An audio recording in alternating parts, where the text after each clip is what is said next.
have a two-parter. Okay. Excuse me here. So, first off, what's the relationship like with the new lady? Because you haven't had one in quite a while. That was in TV. Pretty steamy. For you. Pretty steamy. Yeah. We read 50 Shades of Grey to each other. And, no, I'm just teasing. Are you petitioning for Christian Grey right now? I'm certainly not. I actually haven't even read it. But no, I do know the reference, which is saying something. If you haven't read a book and you know the reference, the relationship between Sam and Amelia, which I really enjoy, is done in retrospect, and so it's done mostly in flashbacks. And we will get into later in the season real-time relationship. But I've kind of been not petitioning in the literal term, in the literal sense of the word, but vocal about, like, guys, I love when shows will go back, kind of show what's happened, and I've loved the episodes of Supernatural that have done it, like I Know What You Did Last Summer, and I've loved episodes that have gone back in time and told a cool story that you can't tell in the present tense as well as you can tell in reflection. And so we see a lot of Sam and Amelia, is the character's name, in flashbacks, which is nice because we also see Dean and what he kind of did in his flashbacks. And so they're nice kind of very opposite sides of the coin, where one guy is happy and content and living a, quote, supernatural Winchester normal life, and the other is in purgatory, fighting for his life. So we see Sam and Amelia kind of develop this relationship. They're both misfits. They've both gone through a loss, and they're both not outcasts so much, but they're brought together by a bizarre set of extenuating circumstances. And they find each other's arms and each other's minds and say, this is good, what we've got. Why look a gift horse in the mouth? Let's just kind of go with it. And so we see glimpses of it. And at first, maybe I become like a fangirl of the show, but I was like, a girl for Sam? Like, what's he doing? But as I kind of learned about the relationship, I was so happy to explore that role and that character. And Sam, from the get, has been hoping to kind of reinvent himself as the person that he always thought he was, which is kind of a backwards speak. But he was the one who in the pilot wanted to stay in college. He was at Stanford hoping for his MCATs or what LSATs to come back and have a good score. So he's always kind of fought for the normal life. And he's always fought for kind of the relationship. Not always to his credit, because he's taken some wrong turns. But I got married, so it's fine. Sorry, tangent. But we basically find out in retrospect what's happened. So as the show opens, the relationship's in the past, but it's still on Sam's mind. So part two then, transitioning from that, I mean, how willing is he to just jump right back into the old life after a year of having... Oh. Yeah, not willing. So I'm not to interrupt. But I feel like he's not willing. He, once again, has... I think Sam in this season is different than Sam in other seasons where Dean was either in hell or where Sam was in hell, or... Usually when they've been split up, there's been sort of the impetus of, like, well, my brother's in trouble. I've got to save him. I've got to help him. He's got to help me. He's going to save me. But here, Sam is like, you know what? I was in a room. Dick Roman vanished, and Castiel vanished. Kevin Tran is gone. I have no Bobby. I have no Misha. I have no nothing.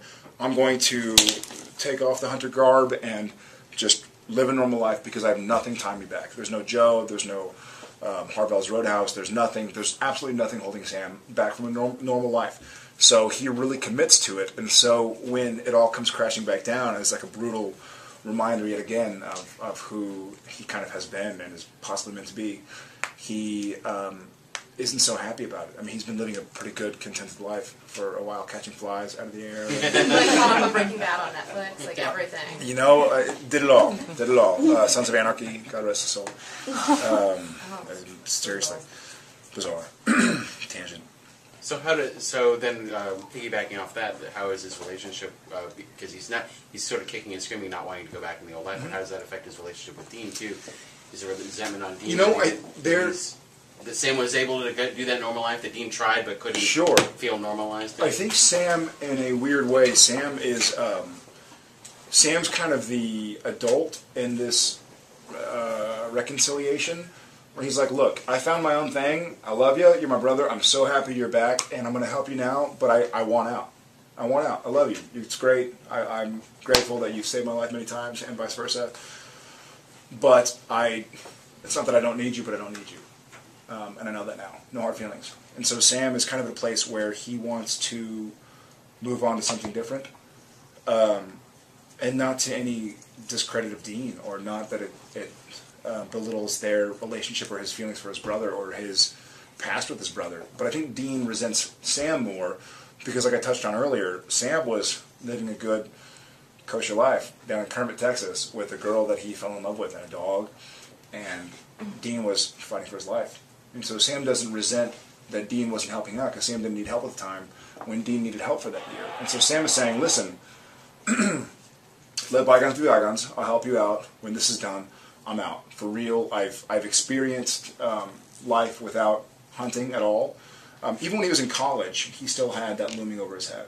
Dad's out there, Dean's out there, there are hunters out there. But this is the first time we've seen Sam actually have no anchor holding him back to the hunting life. And so when he experiences that, he wants to move on. And so when they reconcile, or actually just reconvene, I guess is probably a more accurate term, Dean is going, dude, I never stopped. I mean, I know I vanished, but I kept hunting, and I kept trying to find you and help you. Like, what did you do? And Sam's like, well, I did only thing I could do. I didn't have anybody to call. I didn't have any phones. I just tried to live a life. And so there are no hard feelings on Sam's part, but there's certainly a bit of it's a bone of contention for Dean. Since Dean's going to be coming back with all of these issues and dealing with what's essentially PTSD and all of that, what is Sam's reaction to Dean specifically going to be?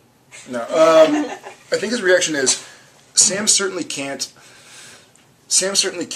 make light or belittle what Dean's going through, and he gets it, and he understands that what Dean feels is very real, and what he went through is very real.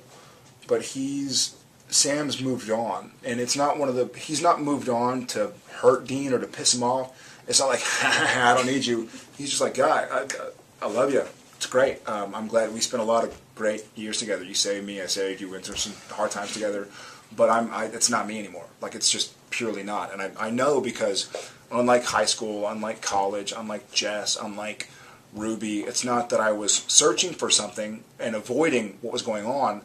There was nothing else going on. So I found out who I was without Bobby calling, without Samuel Campbell around the corner and the cousins. I mean, there was nobody. They were all gone and dead. And so I went off on a tangent. I was hoping to bring it back. How's he going to react to Dean? I think the way he's just going to specifically react to Dean is just try and help him out in the task at hand, and hopefully then do his own thing again. He's not going to leave him hanging and go like, I found happiness, have fun. He's going to go like, okay, I get it. I do owe you this. You've certainly done for me a lot more than anybody else has, and vice versa, but you've earned this, so I'll help. And this also, we both believe that we're on to something that will end our hunting careers forever. So Sam's like, you know what? Perfect, because I know what it's like to not have an anchor into the hunting aspect of life, so I would love to actually not have a need for that hunting aspect of life. And if this can solve that, then I'm in. Can we just go back for a second? You mentioned that Amelia's in flashbacks. Does that mean when he goes back on the road with Dean, he's not trying to keep the relationship going? When we start, Sam's in a state of flux a little bit, and he's essentially, without trying to give away too much, most of what we see in Amelia, at least in the first third of the season, is in flashback. We will see her in the present tense, and Sam certainly hasn't written her off. Like I said, Sam didn't. Sam's not bullshitting when he says to Dean and Cass, like, hey guys, I want out. Like, I've been out, and I feel like my heart is not here. I'm doing this to make good on my commitments, but my heart's elsewhere. And so we do see Amelia in the present tense, but we do a fun thing in Supernatural this season, and I'm really happy that Jeremy and the bunch decided to go this way, where we kind of play with present tense and past tense, which I'm really excited about. I think that those have been some of my favorite Supernatural episodes, even in flashbacks, like when Lucifer is going to kill Dean, and they flash back to the G.I. Joe, and so I'm like, oh, that's great. Like, it adds the depth that I feel we've earned with 155 episodes. Like, show some of that shit. We've worked hard.